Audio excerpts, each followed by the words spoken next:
My ex-husband and I got divorced due to my mother-in-law's relentless bullying. We hadn't even been married for a year.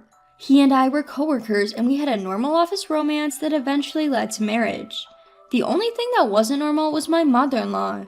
From the beginning of our marriage, my mother-in-law, who doted on her only son, almost like something out of an 80s or 90s drama series. We got married because I got pregnant, not something rare to hear these days. But my mother-in-law yelled at me, "How dare you do such a thing before getting married? You're a shameless vixen and he..."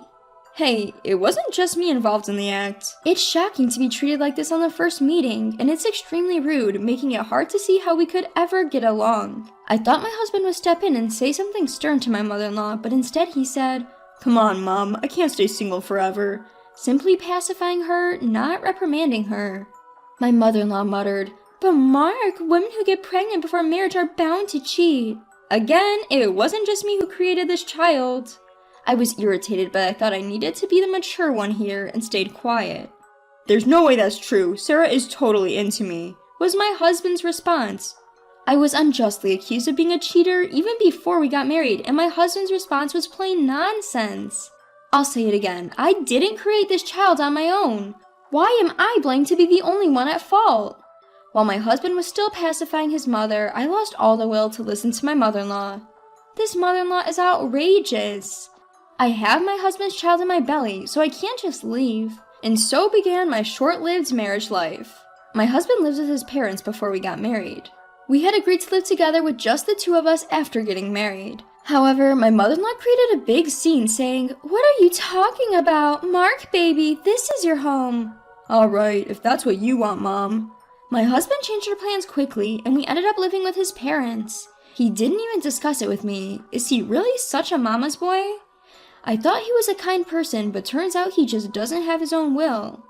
He does whatever his mother says, and the worst part was that he turned a blind eye to his mother's bullying. For example, right after we started living together, I was the last one to take a bath after finishing my work and household chores. When I opened the lid as I was about to get into the bathtub, something felt off. When I carefully checked the temperature with my hand, I exclaimed, "This isn't hot water, it's cold." My mother-in-law had purposely replaced the hot water with cold water. It was winter and the absence of steam, along with the chilly feel of the bathroom, made me notice it quickly, but it was subtly irritating. It was a waste of water, and besides, I was pregnant. What if something happened to the baby in my belly? Even if she hated me for stealing her beloved son, the baby in my belly is her beloved son's child too. I was both disappointed and scared to be the target of such blatant pestering from my mother-in-law. After that, every time my mother-in-law saw me, she would say things like, "Why don't you go back home and never come back?" Or, "What on earth made my Mark choose you?" It's exhausting to hear this day after day. At first, I forced myself to think positively, saying things like, "Boys are often said to be little lovers of their mothers. Maybe she just can't let go of Mark yet. She'll surely accept me eventually, right?" But my mother-in-law never changed, and my husband didn't help either.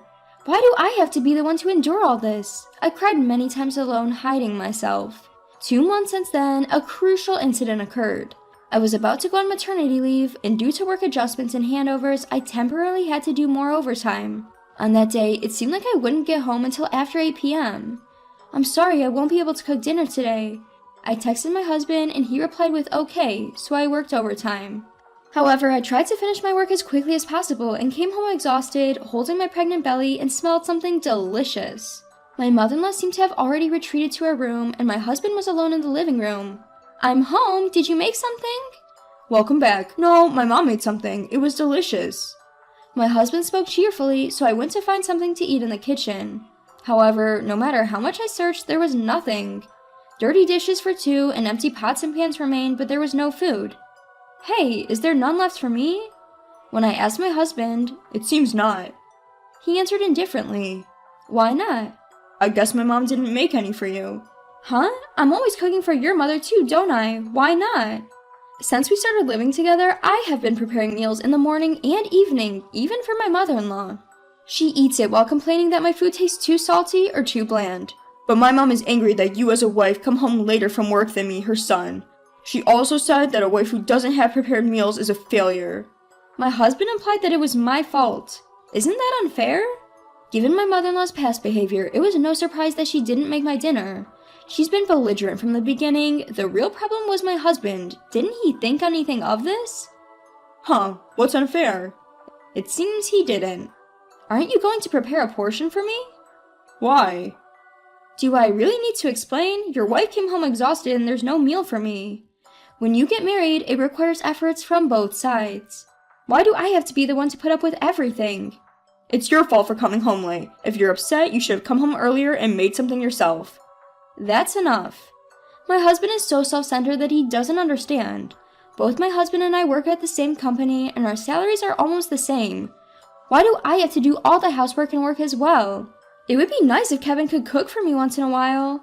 That's what you get with a husband like Kevin when you have a mother-in-law like her. I don't think either of them will ever change. I decided to get a divorce. I was planning to go back home to give birth anyway, so I just returned to my parents' home. When my parents heard the situation from me, they were furious at Kevin and my mother-in-law. My dad said, "You don't ever have to go back there again. We sent our precious daughter off to marry, and now this? We can't stand the thought of our beloved daughter and grandchild living with such a man." When I called Kevin to let him know I had arrived at my parents', I told him I want a divorce. He whined a bit, but then he agreed, saying, "My mom says it's best if we split up." He was still under his mother's thumb even now. I was astounded, but I also felt guilty about taking his child away because of my own circumstances and raising our child without letting him know his father.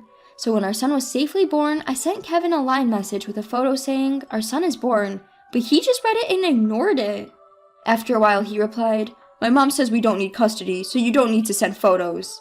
I couldn't believe it.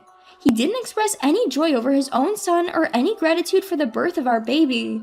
I regretted ever having loved this man. I can't even remember what was good about him that made me marry him. In the end, we settled on him paying no alimony and $200 a month in child support. The child support payments only came through for the first 6 months. Truth be told, I'm currently on maternity leave, but I will have a decent income once I return to work as a full-time employee. As long as I don't splurge, I should be able to send our son to college.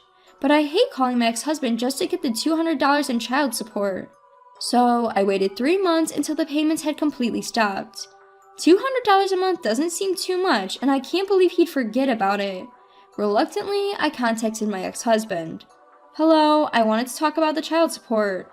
When I started to speak, my ex-husband said, "I was waiting for your call. Listen, I'd like to give you the money in person. Can we meet?" I had never imagined he would stop paying the child support just to get me to contact him. "If you want to see our son, we could arrange something for the weekend." I thought he wanted to see our son, but he said, "No, I mean just the two of us. How about we spend a night somewhere together?" It was me who he wanted to see. Spend a night somewhere together, even though our son isn't even a year old yet? What does he think he's doing? This is completely unacceptable.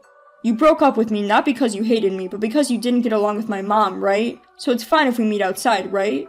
His words were simply repugnant. Yes, my mother-in-law's bullying was one of the reasons, but if that was all, we could have lived separately. The real reason I got a divorce was because my ex-husband was utterly unreliable and I had had enough.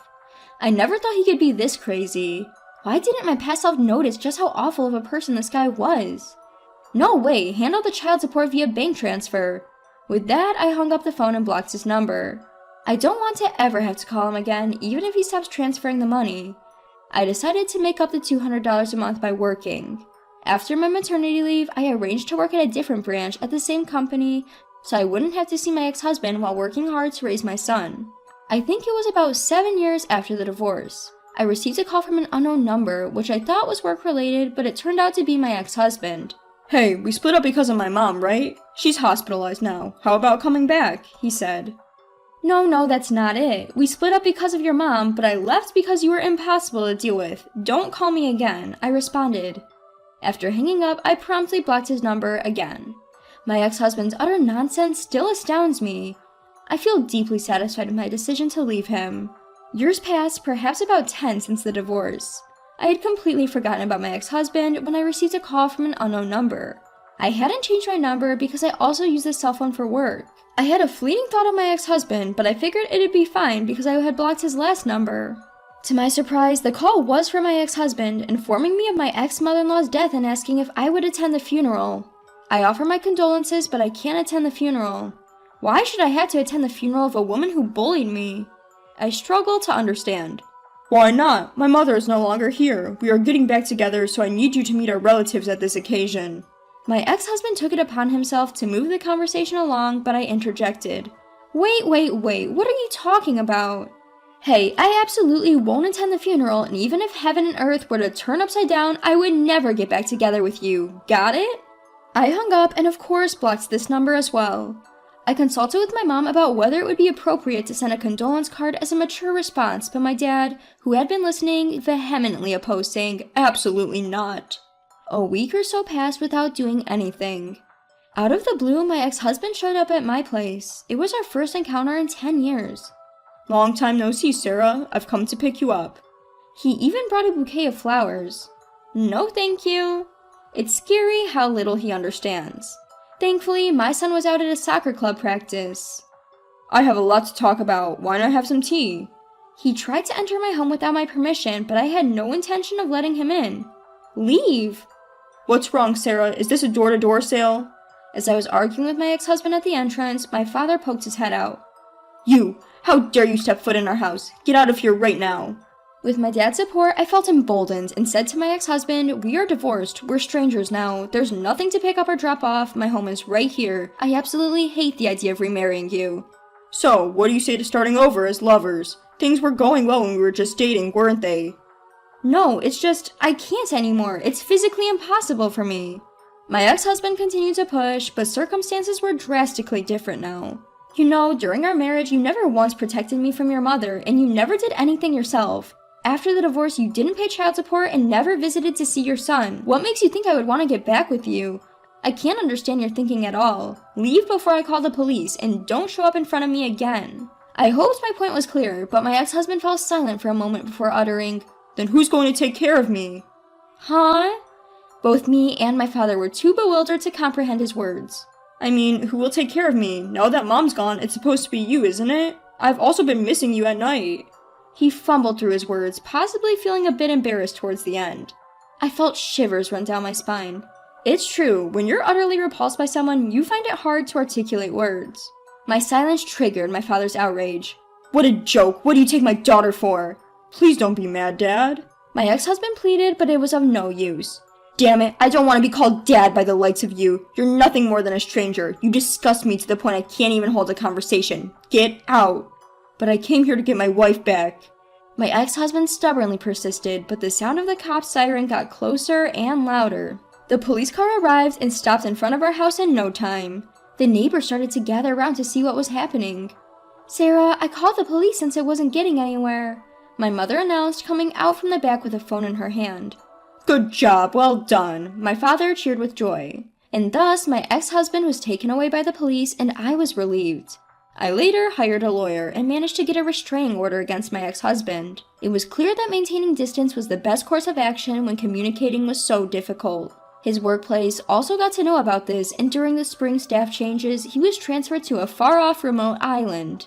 Actually, it turns out that someone from his company's HR department lived in the neighborhood, and the incident was quickly brought to their attention. With my parents' house soon needing renovations, I decided to move to a region with a strong soccer team for my son. This move should finally sever all ties with my ex-husband. My son, having grown up without a father, will continue to be raised with extra love and care from my parents and I. He is growing up healthy and lively. We are all excited to go and watch my son's upcoming soccer match together as a family. I am really looking forward to it.